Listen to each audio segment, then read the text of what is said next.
अरे बेटी पुष्पा, कहाँ जा रही हो अपने गधे पर बैठकर? लोग कहते हैं आजकल मेरे बर्ताव में बदलाव आया है। जरा मेरा मुखड़ा देखो, बताओ कैसा है मेरा हुलिया? በሲኒማ ስክሪን ላይ ቾታ ፐንዲት ባንዲያና ማሩ የመሳሰሉ ተቆጥረው የማያልቁ በጣም ብዙ ካራክተሮችን በመጫወት ሙሉ ህንዳውያንን ሳቃቸውን መቆጣጠር አቅቷቸው እንዲያስካኩና እንዲስቁ ማድረግ የቻሉ አንድ ሌጀንደሪ የሆነ አስገራሚ ኮሜዲያን። मैं साइन नहीं कर सकता सर। एक साइन नहीं कर सकते, फिर इतना बड़ा कंठ लंगोट पहन के इतनी मोटी पगार क्यों लेते हो? በሁሉም ፊልም ላይ ስክሪን ፕሬዘንሱና ቦዲ ላንጉጁ ማንኛውም ደባሪ የተባለ ፊልምን በአንድ ጊዜ ወይም በአንድ ምሽት ብላክባስተር የማድረግ አቅም አለው ይባልለታል። እንዲያም ቀደም ብሎ ያቀረባቸው ኮሜዲ ስራዎች የአሁኑ አዲሱ ትውልድም እንኳን በጣም የሚያዝናናና የሚመሰክሩለት ነው። कमीना सालो, रावण के खानदान, ये गर्दन नहीं, ये जैकेट उल्टी है। तो उल्टी क्यों पहनी थी? ግን ይህን ታውቃላችሁ? በተለያዩ ፊልሞች ላይ በቀረበ ሰዓት ሁሉንም ሰው የሚያስቀውና የሚያዝናናው በሚሊዮን የሚቆጠሩ ሰዎች በጣም የሚያደንቁትና የሚከተሉት ይህ አንጋፋና ምርጥ ተዋናይ ትክክለኛ ህይወቱ ግን እጅግ በጣም አስደንጋጭና አስፈሪ ከሚባል ከትሬለር ፊልም ያነሰም እንኳን አይደለም። कोई बात नहीं, पहली बार किसी ने थप्पड़ मारा है। चल, sorry ball, sorry ball, sorry ball. ይህንስ ቢባል ታምናላችሁ? ያ አክተር ቹፕቹፕኬ፣ ቡልቡልያ እና ሃንጋማ በመሳሰሉ ፊልሞች የቦሊውድ የኮሜዲ ወይም የቀልድ ፊልሞችን ስታይላቸውን በአንድ ጊዜ መቀየርና መጻፍ የቻሉ ይህ ድንቅ አክተር የራሱን አንድ ፊልም እሰራለሁ ብሎ በዛ መረብ ውስጥና ወጥመድ ውስጥ ከገባ በኋላም በዚህ ዓመት በ2026 በመጨረሻም ዕዳ መክፈል አቅቶት ወደ እስር ቤት ገባ ቢባልስ ታምናላችሁ? मेरी तकदीर ही खराब है। मैंने जिन लोगों को 20 लाख रुपया दिया वो मुझे धोखा देके भाग गए। वो मुझे छोड़ गए। ይህ ራሱ በጣም አስገራሚ አይባልም? በጣም ትልቅ የተባለ አዋርድ ሾው ወይም ፕሮግራም በተዘጋጀ ሰዓት ይህ ድንቅ አክተር 90 ሚሊዮን የሚደርስ ከፍተኛ ገንዘብን ቼክ በማጭበርበር የተነሳ እዛው አደባባይ ላይ ህዝብ ፊት ለፊት የቀለዱበት ሲሆን ግን ደግሞ ቦሊውድ ውስጥ ያሉ ሰሉ ባይጃን፣ አጄይ ዴቭጋን እና ሶሉ ሱድ የመሳሰሉ አክተሮች ሁሉም አንድ ላይ ተነሱና ጋሻ እንሆነዋለን እንከላከለዋለን አሉ። ወይም አክተሩን ለማዳን ተፍተፍ ማለታቸውን ቀጠሉ። यशपाल भाई, डॉलर रुपया कितना भी ऊपर नीचे हो, आपको उतने ही पैसे लौटाने पड़ेंगे जितने उधार हैं।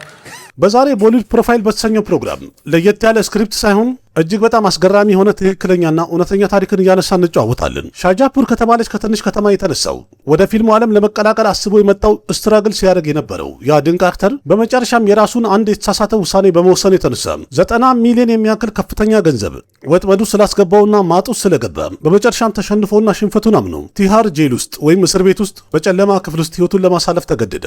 በዚህ ቪዲዮ በዛም ጨምረን የምንጨዋወተው ወይም ዘርዘር አድርጌ የምነግራችሁ በ20 ዓመቱ የሚስቱን ሬሳ ከመሸከም ጀምሮ በትልቁ አዋርድ ፕሮግራም ላይ ክብሩና ማንነቱ ጨረታ ላይ ሲወጣበት እስከ ማየት ድረስ ይህ የኮሜዲ አክተር በህይወቱና በስራ ጉዞ መርዝን ምን ያህል ጊዜ ተጎንጭቷል የሚለውን አንድ በአንድ ለማየት እንሞክራለን። በመጨረሻም ደግሞ ውሃው ሞልቶ ካናቱ ካለፈ በኋላ ሙሉ የፊልም ኢንዱስትሪ ይህን የሚወዱትን ኮሜዲያን ለማዳን ከተረባረቡና ከተጣጣሩ በኋላ በመጨረሻ ግን ሊያድኑት አልቻሉም። ስለዚህ ተረጋግታችሁ ሙሉ ፕሮግራሙን ተከታተሉ።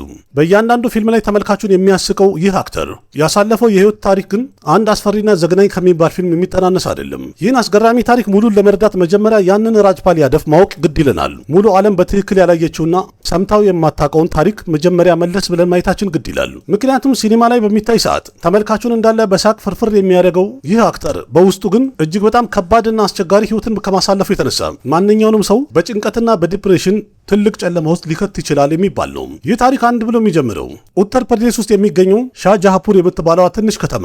በዚህ ከተማም ደግሞ አንድ ኖርማል ተራ ቤተሰብ ይገኛል። ልጃቸውንም ገና 20 ዓመት እንደሞላው ትዳር እንዲይዝ ያደርጉታል። ዓመቱም 1991 ነው። የመጀመሪያ ሚስቱም ደግሞ ስሟ የነበረው ወይም ባለቤቱ ከሩዳ ትባላለች። ይህ ዓመት ማለት በራጅፓል ያደፍ ህይወት ውስጥ በጣም የሚያምረውና ምርጡ ጊዜ ነበረ። ምክንያቱም ሚስቱ አርግዛ ነበረ። እቤት ውስጥ ደግሞ አንድ ጥንጥዬ ነፍስ አይኗን ልትገልጽ ስለሆነ ሁሉም ደስተኛ ነበረ። በዚህ መሃል ግን አንድ ቀን ራጅፓል ያደፍ ዜና ይደርሰዋል። ባለቤቱ ከሩዳ ወደ ሆስፒታል እንደገባች ተነገረው። እናም አንድ ሴት ልጅ በሰላም ተገላግላለች ተባለ። ይህን ዜና ከሰማ በኋላ ራጅፓል በደስታ አበደና ሩጫውን ወደ ሆስፒታል አደረገም። ምክንያቱም አስቦ የነበረው ባለቤቱ ከተገላገለች በኋላ ሄዶ አቅፎ እንደሚስማት አስቦ ነበር የሮጠው። ትንሿ ልጁንም ደግሞ ካነሳ በኋላ ግንባሯን ስሞ ወደ ቤት ሁለቱንም ይዟቸው ለመምጣት ህልም ነበረው። ግን ሮጦ ሆስፒታል ከደረሰ በኋላ ህይወት ያ የህይወት ዘግናኝ የሚባለውን አስገራሚ ጨዋታ ተጫውታበት ነበር።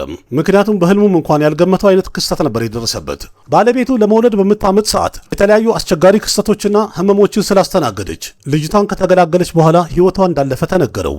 አስቡት እንግዲህ ያ የ20 ዓመት ወጣት ወይም ይህ ወጣት በ20 ዓመቱ ምን አይነት ከፍተኛ የሆነ የሳይኮሎጂ ጉዳት እንዲሁም የአይምሮ ህመም አሳልፎ ይሆናል። ሆስፒታል ሚስትና ልጁን ለማግኘት ሮጦ ሄደው ግን መጨረሻ ላይ በትከሻው የሚስቱን ሬሳ ተሸክሞ ለመመለስ ሲገደድ ምን አይነት ነገር አሳልፎ ይሆናል። ይህ ክስተትና አደጋው እጅግ በጣም ኃይለኛና አደገኛ ስለሆነ ምናልባት ሌላ ሰው ቢሆን ኖሮ እድሜ ልኩን በዚህ አደጋና ክስተት እያዘነና እየተቆጨ እያለቀሰ ሊኖር ይችል ነበርም። ግን የተወለደችውን ትንሿ ልጁን ጆቲን ካቀፈ በኋላ ራጅፓል ያደፍ በጣም ብዙ ሌሊቶችን ሲያነባና ሲያለቅስ አሳልፏል። እናቱና ቤተሰቡ እንኳን ያችን ህፃን ልጅ ተቆጣጥረውለታል፣ አሳድገውለታል። እንደዛም ሆኖ ግን ራጅፓል ውስጡን በከፍተኛ ጉዳት እየተሰቃየ ነበረ ወይም ተሰብሮ ተስፋ ቆርጦ ነበረ። ይህ አስፈሪና አስቸጋሪ የተባለ ጊዜን እንደምንም አልፋለሁ ብሎ አሰበና ራሱን ወደ ትወና እጁን ለመስጠት ወሰነ። ናሽናል ስኩል ኦፍ ድራማ ሄዶ ተመዘገበ። ከዛ ህመሙና ንዴቱን እንዲሁም ቁጭቱን በብቃቱና በችሎታ ላይ መወጣት ጀመረ። ከብዙ ዓመት በኋላ ወደ ሙምባይ እግሩን ካስገባ በኋላ አንድ የካናዳ ዜግነት ያላት ዲያስፖራም ከራዳ ጋር ተገናኙ፣ ተዋወቁ። ራዳም ከትንሽ ጊዜ በኋላ ህመሙን በደንብ ተረዳችው። ከዛም በፈረንጆቹ በ2003 ካናዳ ውስጥ የነበራትን ህይወት ጠቅላላ ጓዟን ጠቀለለችና የካናዳን ህይወት ትታ ራጅፓል ያደፍን አገባችው። ራዳ በእርግጥ ጆቲን እንደ ትክክለኛ ልጇ አሳደገቻት ብቻ ሳይሆን ከትንሽ ቆይታ በኋላ በትዳራቸው 2 ሴት ልጆችን ಶ್ವೇತಾና ሪሃንቺንም ማፍራት ቻሉ። ምናልባት እንግዲህ ራዳ ያቺ የጥንካሬ ሚስጥር ሆነዋለች ማለት ነው። ራጅፓል ያደፍን ሙሉ ለሙሉ ተሰባብረው ተበታትኖ ከመቅረት እፍስ ስብስብ አድርጋ የያዘችው ብቸኛ ጠንካራ መሰረት ሆናለታለች። ያ ቀደም ብሎ በግል ህይወቱ የተነሳው ማዕበል ከተረጋጋና ሰላም ከሆነ በኋላ ወደ ቦሊውድ የሚያደርገው ጊዜ አንድ ብሎ ጀመረ። መጀመሪያ አካባቢ እንኳን ኢንዱስትሪ ውስጥ ቁመቱ አጭር ስለሆነና መልኩ ጠየም ስለሚል ምንም አይነት የመሪ ተዋናይነትም ሆነ ከፊት ቦታውን ይዞ የሚጫወትባቸው ምንም አይነት ፊልም ማግኘት አልቻለም ነበር። ግን ራም ጎፓል ቨርማ ዳይሬክት ያደረጋቸው ጀንገልና ሹል የመሳሰሉ ፊልሞች ላይ በኔጌቲቭ ካራክተርና በሲሪየስ ሮል ድንቅ ትወናውን በማሳየት ለሙሉ ኢንዱስትሪ ማሳወቅ የቻለው በትወናው ዓለም ላይ ወይም በአክቲንግ ከፍተኛ ብቃት ያለው ሰው እንደሆነና ቀለል አድርገው እንዳያዩት በደንብ ያሳየ ስራ ሊሆን ቻለ። ከዛ በኋላ የፕሪያደርሰንና ዴቪድ ደቨንም አስማተኛ የተባለው ኤራ ጀመረ። ምክንያቱም እነዚህ ሁለት ዳይሬክተሮች የተለያየ ድንቅ ስራ አሰርተውት ራጅፓል ያደፍን የኮሜዲ ሌጀንድ ሊያደርጉት ችለዋል። ቹፕቹፕኬ የተሰኘው ፊልም ላይ ጫማ ሲጠርግ የነበረው ፓንዲያም ሆነ ወይም ቡልቡለያ የተሰኘው ፊልም ላይ ጸጉሩ ላይ ሰንደል የሰካ የነበረው ቾታ ፐንዲት የተባለው ወይም ደግሞ ሃንጋማና ገረም መሳላ የመሳሰሉ ፊልሞች ላይ አስገራሚ ሆነ የቀልድ አቀራረቡ እንዲሁም ኮሜዲ ስራው ማን ይረሳዋል። ይህ ጊዜ ማለት እንግዲህ አክሼ ኩማር፣ ሰልማን ካን እና ፐሬሽ ራወል የመሳሰሉ ትልልቅ ሱፐርስታሮች አብሯቸው የተወነ ወይም አንድ ሲኒማ ላይ የታየ ግን ሁሉንም አክተር ትቶ ተመልካቹ በአይኑ የሚፈልግ የነበረው ራጅፓል ያደፍ መች ይመጣል እያሉ ነበረም። በዚህ ሰዓት ላይ ራጅፓል እንደ ፍላጎቱ እየሰራ ነበረም። ክፍያውም ደግሞ ከፍተኛ ሆኖ ነበረም። እንዲያውም በሰዓቱ ቦሊውድ ውስጥ ማንኛውም ዳይሬክተር አልነበረም በቀጣይ የሚሰራው ፊልም ላይ ራጅፓል ያደፍን ለማስፈረም ተራ እየጠበቀ ያልነበረ ዳይሬክተር ማግኘት እንኳን አይቻልም የሚባልበት ጊዜ ነበረም። በስራ ህይወቱም ከፍተኛ ደረጃ ላይ ነበረም። ሁሉም ነገር ምርጥ ሆኖ እየቀጠለ ነበረም። ግን ደግሞ ይባላል አይደለም አንድ ሰው በስራ ህይወቱ ከተጣጣረ በኋላ ከፍተኛ ስኬትን አግኝቶ ደረጃው ከፍ ባለ ሰዓት አንድ ከባድ የሚባል አስቸጋሪ ውሳኔ መወሰን ግድ የተባለ ያህል ነው። ያ ውሳኔው ደግሞ ትንሽ ስህተት ከሆነ ቀጥታ ወደ ገደል ውስጥ ይከተዋል ይባላል። ይሄ ታሪክ የሚጀምረው በፈረንጆቹ በ2010 ነው። በኮሜዲ ጆነር ወይም በኮሜዲ ፊልሞች ቁጥር 1 አክተር እንደሆነ ደረጃ ከተሰጠው በኋላ ራጅፓል ያደፍ ከውስጡ ክሬቲቭ የሆነ ወይም ደግሞ ሌላ ለየት ያለ ነገር ለመስራት የሚያስብበት አንድ የተሳሳተ እርምጃ ወሰደ። ምናልባት ይህ አስተሳሰቡ መሰለኝ ከተዋናይነት ይልቅ የዳይሬክተር ወንበር ላይ እንዲቀመጥ ያነሳሳውና ያማረው ጊዜ ደረሰ። ይህም ማለት የራሱን አንድ ፊልም መስራት ፈልጎ ነበር። ከዛ በኋላም በህይወቱ እጅግ በጣም አስፈሪና አስቀያሚ የተባለውን ውሳኔ ወሰነም። በዚህ ሰዓት ላይ ራጅፓል ያደፍ አናውንስ ያደረገው አታፓታ ላበታ የተባለ ፊልም እንደሚተውንበትና ዳይሬክት አድርጎትም ፕሮዲውስ እንደሚያደርግም አናውንስ አደረገም። እንደዛም ሆኖ ግን ይህን ፊልም ለመስራት ወይም ፕሮዲውስ ለማድረግ የሚያስፈልገው ጠቅላላ ገንዘብ እጁ ላይ አልነበረም። ቀጥታ ጉዞውን ያደረገው ዲሊ ውስጥ በሚገኘው የቢዝነስ ግሩፕ የሆነው ሙርሊ ፕሮጀክት ከተባለው ካምፓኒ በዛ ጊዜ 5 ከሮር ማለትም 50 ሚሊዮን የህንድ ሩፒ በብድር ወሰደ ወይም ተበደረ።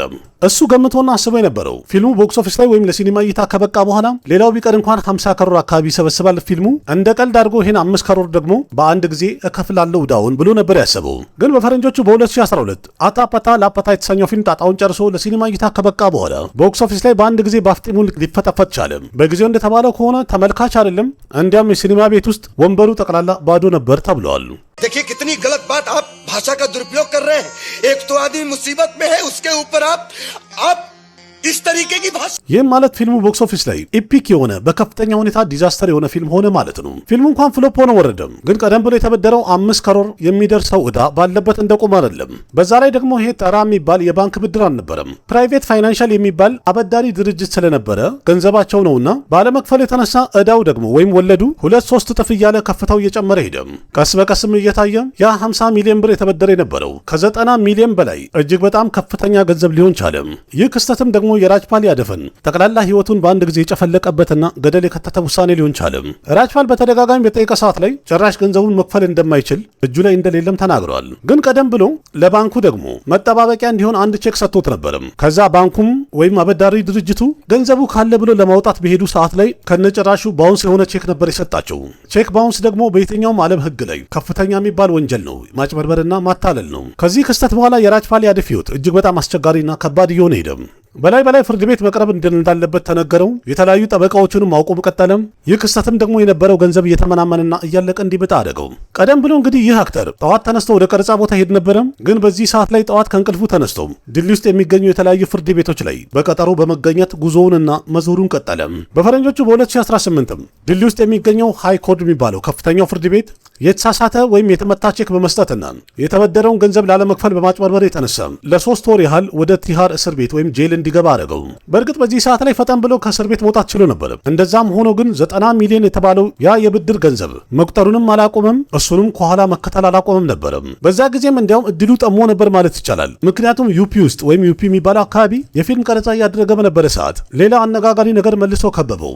በአንድ ቫይራል በወጣ ቪዲዮ እንደታየው ከሆነ በፊልም ቀረጻ ሰዓት አንድ ተማሪን በሚሄድበት ሞተር ሳይክል ሲገጨውና ሲገፈትረው ያሳያል። ነገሩን በጣም እየተባባሰና እየከበደ ሄደ። የተገጨው ተማሪም ደግሞ ፖሊስ ጣቢያ ሄዶ ከሰሰው። ይህ ነገር እንኳን ብዙ ሳይሄድ እንደምንም ጸጥ ማለት ችሏል ወይም አብርደውታል። ግን መጥፎ የተባለው ጊዜ ገና መጀመሩ ነበር፣ አላበቃም። የፍርድ ቤት መመላለስ ጉዳይ እንደቀጠለ ነበር። ያልተከፈለው ገንዘብም ዋጋው እየጨመረ ነበር። ስለዚህ በመጨረሻም አበዳሪዎቹ ፍርድ ቤት ይግባኝ ስለጠየቁ ድል ውስጥ የሚገኘው ትልቁ ፍርድ ቤት ቀደም ያለ ማስጠንቀቂያን በመናቀ እንዲሁም ደግሞ የተበደርከውን ብር ባለመክፈል ከነሱ ጋር ምንም አይነት ስምምነት ባለመፍጠር በድጋሚ ቲሃር ውስጥ የሚገኘው እስር ቤት እጁን ሰጥቶ ለመግባት ግዴታ ሆነበት።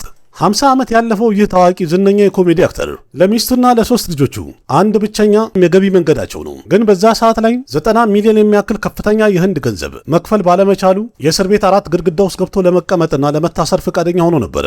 በእርግጥ በዛ ሰዓት ላይ ሁሉም አስበው የነበረው የራጅፓል ያደፍ ያ የቀልድ ጊዜውና የኮሜዲ ጊዜው እንዳበቃ፣ ከዚህ በኋላም የሥራ ህይወቱ እንደተበላሸ ሁሉም ገምቶ ነበር። ግን ደግሞ እንደሚታወቀው አንድ ሰው መሬት ላይ ከወደቀ ይቺ ዓለም ያንን ሰው ከማንሳት የበለጠ እንዲያውም እዛው መሬት ላይ እንዳለ እንዳይነሳ በመርገጥና በመጨፈላለቅ ረግጦ ወደፊት መሄድ እንጂ ማንሳትን ብዙሃኑ አያውቅበትም አይወድም የሚባልባት ዓለም ናት። አፕሪል 2026 ላይ ሙምባይ ውስጥ ስክሪን አዋርድ ፕሮግራም ተዘጋጅቶ ነበር። በዚህ አዋርድ ፕሮግራም ደግሞ ቦሊውድ ውስጥ የሚገኙ ዝነኛ ተዋናዮች ጨምሮ ሚዲያዎችና ጋዜጠኞችን በብዛት ይገኛሉ። ራጅፓል ያደፍን በሰዓቱ በቀጣይ ለእይታ የሚበቃው መንገላ የተሰኘው ፊልም የተለያዩ ፕሮሞሽንና እንዲሁም ሚዲያ ኢንተርቪው ለማድረግ ቦታው ላይ ተገኝቶ ነበር። ግን ይህ የሚያንጸባርቅ ስቴጅ ላይ እዚህ መድረክ ላይ የተሰራው ስራ እንዲሁም የተደረገው ነገር የተመልካቹን ደም እንዳለ ያፈላ እንጂ ያሳቀ ነገር አልነበረም። ስቴጁን ሲመሩ የነበሩት በህንድ ውስጥ ታዋቂ የሆነ ጋዜጠኛ ሰውረፕና እንዲሁም ህንድ ውስጥ ደግሞ ታዋቂ የሆነ ኮሜዲያን ዛኪር ካህንም አብሮት ነበር። የፕሮግራሙ አንድ ክፍል ነው ብለው ኪክ በሚል ስም ፕሮግራሙን አንድ ብለን እንጀምራለን አሉና በራጅፓል ያደፍ መቀለዳቸውን ቀጠሉ። ምክንያቱም በዚህ ሰዓት ላይ ያ 9 ከሮር ወይም 90 ሚሊዮን የተበደረውን ብድር እንዲሁም ደግሞ የተመታ ቼክ መስጠቱን መክፈል ባለመቻሉ እስር ቤት መግባቱን የመሳሰሉትን ቁስሎቹን እየፈነቀሉ እንደ ቀልድ ማቅረባቸውን ቀጠሉ። ሙሉ ቦሊውዶች ባሉበት ቦታ ላይ ናሽናል ቴሌቪዥን ላይ በሚተላለፍ አዋርድ ፕሮግራም እየቀለዱበትና እያሾፉበት የነበረው ያለው ሰው ከመጀመሪያም የተጨነቀ ሰው ነው። ዕዳ መክፈልም አልቻለም። ሁሉም ነገር ግራ በገባበት ሰዓት ላይ የነሱ መቀለድ ግን ምኑ ጋር ቀልድ እንደሆነና አስቂኝ እንደሆነ ማንም ሊገባው አልቻለም። ይቺ ክፍልም ደግሞ ተቆረጠችና ሶሻል ሚዲያ ላይ ከተበተነ በኋላ ልክ እንደ እሳት ተበተነ ወይም በጣም ብዙ ሰው አየው። የአድናቂዎቹና የህዝቡ ቁጣም ደግሞ ሰማይን ነካም። ተመልካቹም ደግሞ ፕሮግራም መሪዎቹን ሶሮፕንም ሆነ ዛኪር ካህንን መሳደባቸውን ቀጠሉ። ማንኛውም የተቸገረና ድሃ የሆነ ሰው ለዛውም ደግሞ በህግ ላይ የተያዘ ጉዳይን ህዝብ ፊት ለፊት እንደዚህ በአደባባይ መቀለዱ ትክክል አይደለም ብለው ወቀሱ። እንዲያውም ይሄ ቀልድ ሳይሆን አንድ ሰውን ሂሚልት ማድረግ ነው፣ ቶርች ማድረግ ነው ብለው ነበር የተናገሩት። ከዛ በኋላ ግን ራጅፓል ያደፍ ሲጠየቅ የመለሰው መልስ ከታየ በኋላ እውነትም በትወናው ዓለም አይደለም በትክክለኛ ዓለምም ምርጥ ሌጀንድ እንደሆነ ያስመሰከረ ሆነዋል። እነሱ ባረጉት ነገር ተናዶና ተቆጥተው ቀጥታ ሊግል ኖቲስ አላከላቸውም ነበርም። በኢንስታግራም አካውንቱ በጣም የተረጋጋና ሰላም ያለው አስገራሚ ቪዲዮ ለቀቀም። እጁን ከፍ አድርጎም ለአድናቂዎቹ የጠየቀውና የለመነው እባካችሁን ማንንም ሰው አትሳደቡ፣ እኔም ቀልደኛ ነኝ፣ እነሱም ቀልድን ያቀረቡት፣ ስለዚህ ቀልዱን እንደ ቀልድ እዩና እለፉት ነበር ያለው። ይህም ማለት በጣም በብልጠትና በአዋቂነት ስቴጅ ላይ የቀረበ አንድ ኮሜዲ ብቻ ነበረ። ምክንያቱም ሁኔታዎችና የዓለም ሁኔታ ስላሰቃየኝና እዚህ ደረጃ ላይ ስላደረሰኝ ያን ነገር አንስተው አሳቁንና ፈገግ አስደረጉን እንጂ ሌላ ምንም ክፋት የለውም ብሎ እየመለሰ ነበረ። በዛውም ጨምሮ ለአድናቂዎቹ ያለው እኔ በማደርገው ትግል ላይ በደንብ እንድታገልና ወደፊት እንድገፋ ድጋፍ ብታደርጉልኝ ይሻላል። ይህንን ደግሞ የፍርድ ቤት ክርክርም ሆነ ሂደት በፍጥነት አሸንፌ እወጣለሁም አልፈዋለሁም ብሎ ነበረ ቪዲዮ ላይ ያስረዳቸው። ይህን ያህል በአደባባይ ከተቀለደበት በኋላ በአስገራሚ ሁኔታ የመለሰው መልስ ሙሉ ኢንዱስትሪውን በጣም ያስደነገጠና ያስገረመ ክስተት ነበረ። ከዛም በኋላም የተለያዩ ተዋናዮችና አክተሮች ራጅፓል ያደፍን እንደሚደግፉትና በገንዘብም እንኳን እንደሚረዱት አናውንስ አደረጉ። መጀመሪያ ፊት ለፊት የወጣ የነበረው ሰውን ሱድ ነበረ።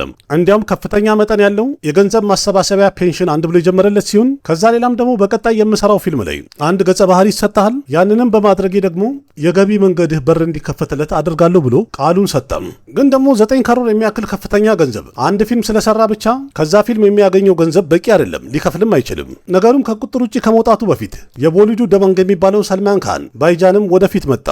በሰዓቱ እንደተባለው ከሆነ ሰልማን ካን ራጅፓል ያደፍን በጣም ረድቶታል፣ ገንዘብም ሰጥቶታል ተብሏል። በእርግጥ ይሄ ብቻ ሳይሆን ትክክለኛው መረጃ ሰልማን ካን የሚተውንበት እንዲሁም ዲራጁ የተባለው ፕሮዲውሰር ፕሮዲውስ የሚያደርገው ቀጣይ ፊልም ላይ ራጅፓል ያደፍ አሪፍ የሚባል ካራክተር ተሰጥቶት በፊልሙ ላይ እንደሚገባና እንደሚጫወትም አናውንስ ተደረገ። በመቀጠልም አጄይ ዴቭጋንም ወደ ጨዋታው ገባ። እንደተባለው ከሆነ እሱም ከፍተኛ መጠን ያለው ገንዘብ እንደሰጠውና እንደተባበረውም ተገለጸ።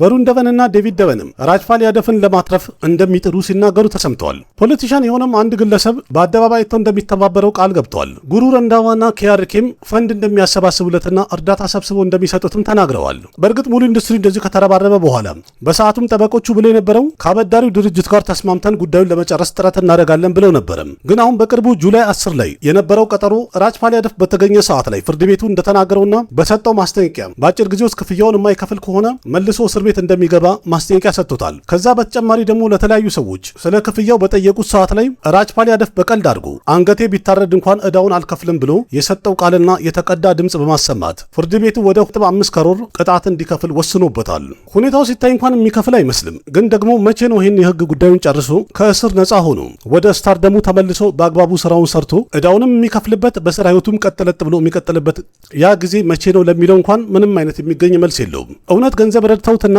አሰባስበውለት ከነበረ የት ከተተው? ምን ላይ ሳዋለው? ለምንድነው እዳው የማይከፍለው? ይሄ እንግዲህ የሁሉም ጥያቄ ነው። ዛሬ ላይ ፍርድ ቤት የቀረበው ኦዲዮ ወይም ደግሞ አልከፍልም ማለቱ ከተሰማ በኋላ አይደለም ሌላው ሰው አድናቂዎቹ ራሱ እየጠየቁ ያሉት የተሰበሰበልህና የተረዳኸው ገንዘብ አልተሰበሰበልህም፣ እጅ ላይ አልገባም፣ አልተሰጠህም ወይስ ደግሞ እሱንም ውጠህ እዳውንም ሳትከፍል በነጻነት መኖር ፈልገሃል የሚለው የሁሉም ጥያቄ ሆነዋል። በእርግጥ ውድ ቤተሰቦች በታሪክ መለስ ብለን ስናይ ከቻርሊ ቻፕሊን አንስተን እስከ ራጅፓል ያደፍን ብናይ በሲኔማው ዓለም ላይ ወይም በፊልሙ ዓለም ላይ አንድ መራራ እውነት ቁልጭ ብሎ ይታየናል። በዓለማችን ላይ በጣም ብዙ ሰዎችን ማሳቅና ማዝናናት የቻለ አንድ ግለሰብ የዛ ሰው የግል ህይወቱ ግን በእንባና በመራራ እውነት የተከበበ እንደሆነ በተደጋጋሚ አይተነዋል። በእርግጥ የነሱ ጥፋታቸው አንድ ነገር ነው። አንድ ትልቅ ህልም ማየታቸው። አንድ ዝነኛና ታዋቂ የሆነ አክተር የራሱ የሆነ ፊልም መስራት ፈልጎ ነበረ። ግን ደግሞ የብድር አስቀያሚ መረብ ውስጥ ገባና ቢፈራፈር እንኳን የማይወጣበት ከባድ ወጥመት ሆነበት። ግን ደግሞ አሁንም ጥያቄው እውነትም ሰልማን ካን፣ አጄይ ዴቭጋን፣ ሶኑ ሱድና አክሼይ ኩማር የመሳሰሉ ዝነኛ አክተሮች ቁመቱ አጠር ያሉ ልቡ ጠለቅ ያለው ይህንን አስገራሚ አክተር ለማዳንና ለማትረፍ ይህን ያህል ገንዘብ አውጥተው ከነበረ አሁን ላይ ምን አደረገው? ለምን እዳውን ከፍሎ ነፃ አይሆንም? ግን በዛውም አንድ ነገር በትክክል ታይቷል። ቦሊውድ ማለት በሴራና በተንኮል የተሞላ ብቻ ሳይሆን እንዲያውም አንድ ቤተሰብ ናቸው። በጣም ደካማ የተባለ አባላቸውን እንደፈለገ ይሙት ብለው ለመተው እንኳን ፈቃደኛ አልነበሩም። እናንተ ምን ትላላችሁ? ስለዚህ ጉዳይ ያላችሁን ሀሳብ አስተያየት ኮሜንት ላይ ጻፉልኝ። ብቃትና ችሎታ አለው። በሲኒማው ዓለም ላይ ከመረሳቱ በፊት ወደ ስራው ቢመለስና ትኩረት አድርጎ ቢሰራ በጣም ትርፋማ እንደሚሆንና ከዛ የበለጠ ገንዘብ እንደሚሰራ እኔም አምናለሁ። ቪዲዮ ከተመቻችሁ ላይክ አድርጉ። ያላችሁን ሀሳብ በኮሜንት ገለጹ። ለጓደኞቻችሁም ሼር አድርጉ። ለቤቱ አዲስ ሆናችሁ ደግሞ ሰብስክራይብ በማድረግ ቤተሰብ ሁኑ። ልክ እንደዚህ ከህንድ ሲኒማ ጋር የተያዙ አዝናኝና አስተማሪ የሆኑ ምርጥ ታሪኮችን ተራ በተራ እያየን እየተጫወትን እንሄዳለን። በሌላ ምርጥ ቪዲዮ በድጋሚ እስከምንገናኝ ድረስ አቅራቢያችሁ ቃሲም መካ ነበርኩኝ። ደህና ሁኑ። ባባይ ना जाने कैसा एहसास है बुझती नहीं है क्या प्यास है क्या नशा इस प्यार का मुझ पे सनम छाने लगा कोई न जाने क्यों चैन होता है क्या करूँ कुछ कुछ होता है क्या करूँ हाय कुछ कुछ होता है।